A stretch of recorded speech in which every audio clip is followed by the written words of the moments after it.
Hi guys, today I'd like to talk to you a little bit about fly tying materials, and in particular I would like to talk to you about selecting hackles. One of the greatest questions that I get from guys that I teach is, how do I select a good quality hackle? Well, there's a couple things you need to know before you go and buy a hackle. The first thing you need to ask yourself is, what size fly am I going to tie most of? Second thing is, what kind of flies am I going to tie the most of? And that would be referring to the color of the hackles. If you're tying Adams, if you like to use Adams and you're going to tie a lot of Adams, then you're going to need two different colors. You're going to need a grizzly and you're going to need a brown hackle. So then you're going to need to buy two hackles for a Adams. And lastly, you need to know what quality hackles you're going to be getting and how to find the quality hackle.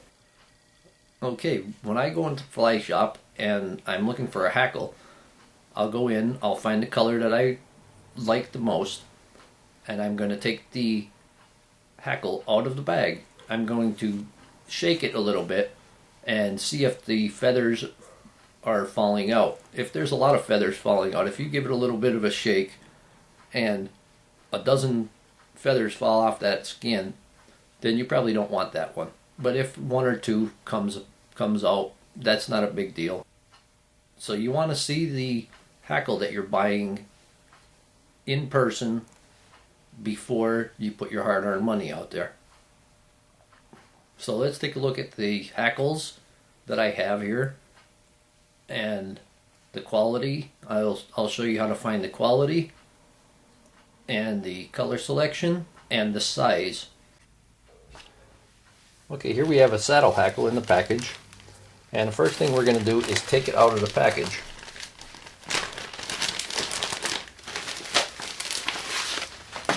Remove it from the package, and we're going to shake it,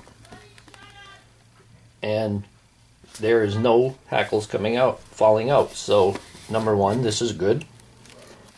And looking at this hackle, we're going to take a couple of them and we're going to bend them. Just get a single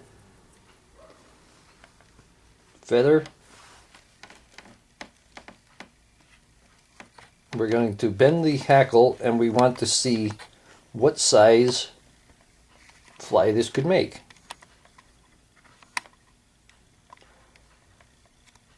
And we can see on here that this is a good size 16 hackle, and there's a large number of size 16s on here. There's also a large number of size 14s on here.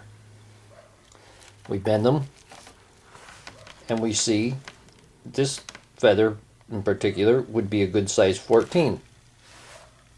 As for the quality of the hackle, the way you determine quality, I'm going to take one from the bottom of the stack, and you can see here that this hackle has a lot of web in the bottom, and that's how you determine the quality. The top of this feather is less web than the bottom, but the bottom has a lot of web. This wouldn't be a very good hackle for a dry fly, as the amount of web you want on there should be no more than 1/3 the length of the hackle barbel itself. The hackle barbel being each individual piece of the feather coming off the stem.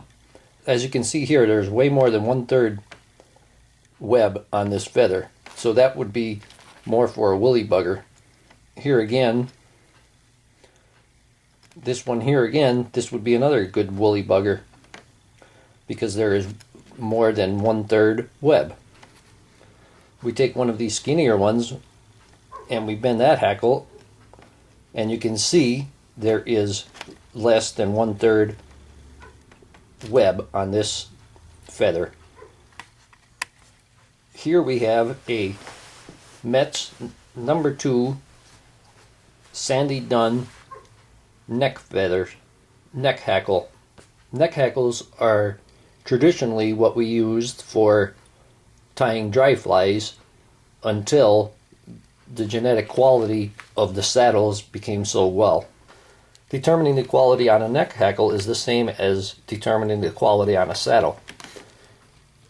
You want to see how much of the feather has 1/3 web or less, number one. Number two, you want to make sure that the neck itself has a large amount of feathers in the size range that you're going to tie a fly. And just like the saddle, you bend them and see how long they are. Look at the feather for how much web is on there. You can see that the feathers at the top are longer and the barbels are much bigger. This particular hackle is a good selection for tails of mayflies on your dry flies. It has a lot of long, stiff hackle barbels, which is going to help support the fly on the surface of the water.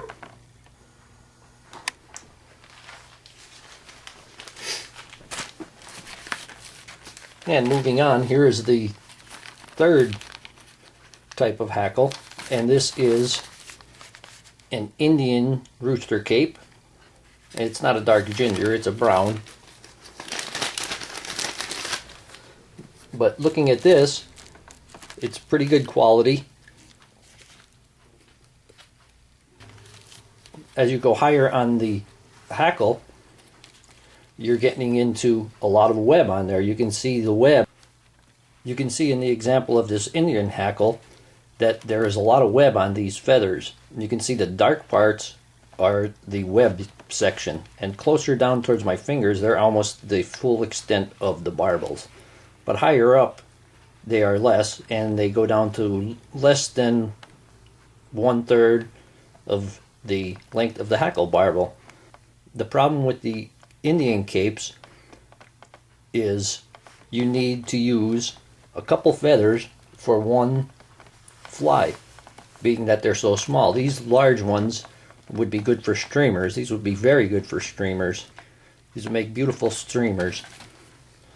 And down here, these are better for dry flies, but you see the length of them. You're going to need 2 feathers for one fly. Okay, I hope that I gave you a better understanding of how to select a hackle. If you have any questions on this matter or anything pertaining to fly tying, please feel free to contact me and I will do my best to get you the proper answers. I thank you for watching my videos, and thanks for all your support through the last year.